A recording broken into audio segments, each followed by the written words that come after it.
terra bem batida, onde o sol pudesse bater no trigo e pudesse secar o trigo. E naquele momento, então, Gideão recebe a visita de um anjo da parte de Deus, e o anjo até um pouco sarcástico com Gideão, chamando ele de corajoso. O anjo virou para ele, a partir ali dos versos 8 e 10 do capítulo 6 de Juízes, falando: ei Gideão, homem corajoso. E aí Gideão se assusta: corajoso? Eu não, poxa, eu estava me escondendo aqui dentro, né? Corajoso eu não sou, posso ser qualquer outra coisa, menos corajoso.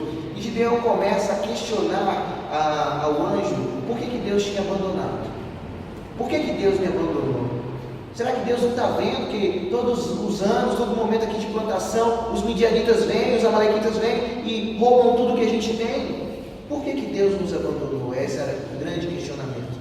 Então o anjo começa a transmitir a Gideão a mensagem de que ele seria usado por Deus mediante aquele momento de crise do povo de Israel para abençoar o povo.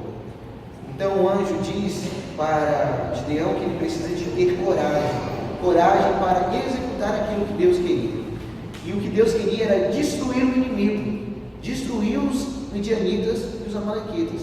Gideão, não acreditando nisso, a partir do verso 12, então ele começa a discutir com o anjo da seguinte maneira: eu quero uma prova então de que Deus realmente está aqui através de você, e eu quero uma prova de que eu que preciso estar na frente, sendo um homem corajoso para liderar o povo.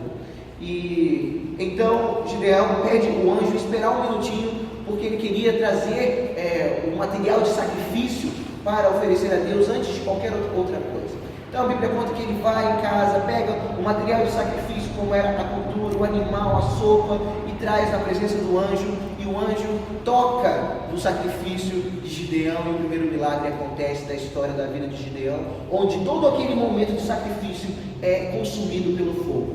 Aí Gideão começa a entender que o que ele precisava era de coragem, porque Deus estava com ele, e que eles não seriam mais derrotados pelos midianitas nem pelos amalequitas.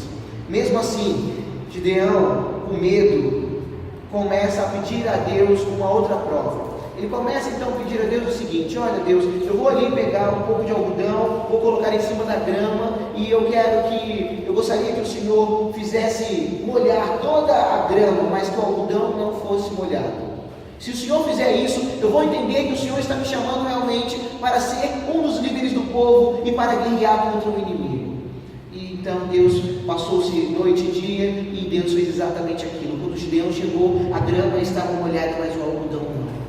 Gideão, não satisfeito com isso, disse: olha Deus, eu estou acreditando, mas poderia me dar mais uma prova de que sou eu mesmo um homem corajoso para estar à frente do povo, para guerrear contra o inimigo? Faça o contrário, molhe somente o algodão e deixe toda a grama seca. E assim, dessa forma, passou noite e dia, e Deus fez daquela forma. Quando Gideão chegou, a Bíblia conta que espremia o algodão, e dali saía o líquido do orvalho que havia molhado o algodão, mas a grama estava seca. Então Gideão começou a espalhar a notícia em todo o povo de Israel, dizendo: olha pessoal, vamos se reunir, porque nós vamos entrar em guerra. E é muito interessante, porque a Bíblia conta que os midianitas e os amalequitas faziam a conta de 135 mil pessoas, geralmente homens, que estavam envolvidos na guerra. E o povo de Deus, o povo de Israel, eram cerca de 32 mil. Só aí a gente já vê assim: já eram 32 mil o povo de Israel, o inimigo eram 135 mil. Como é que o povo de Israel poderia vencer essa guerra? O detalhe é que Deus estava com eles. E ali naquele momento Deus avisa para Gideão o seguinte: olha Gideão, eu vi que dentro da casa do seu pai existe idolatria.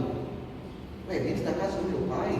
Dentro da casa do seu pai existe lá um ídolo chamado Baal. Eu quero que você entre na casa do seu pai e destrua o altar de Baal. Essa é a primeira coisa antes de nós iniciarmos a guerra. E Gideão fez exatamente isso, esperou anoitecer, entrou na casa do pai, e a história conta que ele destruiu tudo da casa do pai. E na casa do pai de Gideão, Joás, era o único lugar onde o povo adorava Baal. Ali era a igreja dele, certo? Para adorar a Baal. E quando o povo descobriu que tudo estava destruído, o povo começou a dizer: ô Joás, mata o seu filho, manda matar, olha o que ele fez aqui com todos os postes ídolos,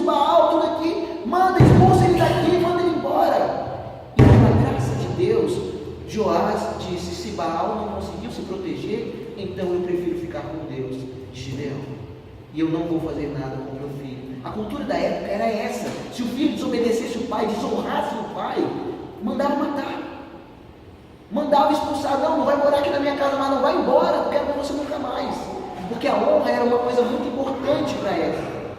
E o pai de Gideão fez exatamente o contrário. O que eu quero expulsar para os irmãos, que a primeira lição da vida de Gideão com o seu pai era que, mesmo ele desonrando, desobedecendo um mandamento de Deus, que é honrar pai e mãe, o pai de Joás esteve atento e teve sensibilidade para ver o que estava acontecendo. O que eu quero dizer com isso, irmãos, não é fazer as coisas erradas, certo? O que eu quero dizer é que quando Deus está no mover das coisas, quando Ele manda fazer as coisas ao nosso coração e nós obedecemos, até o que parece mais errado se torna certo.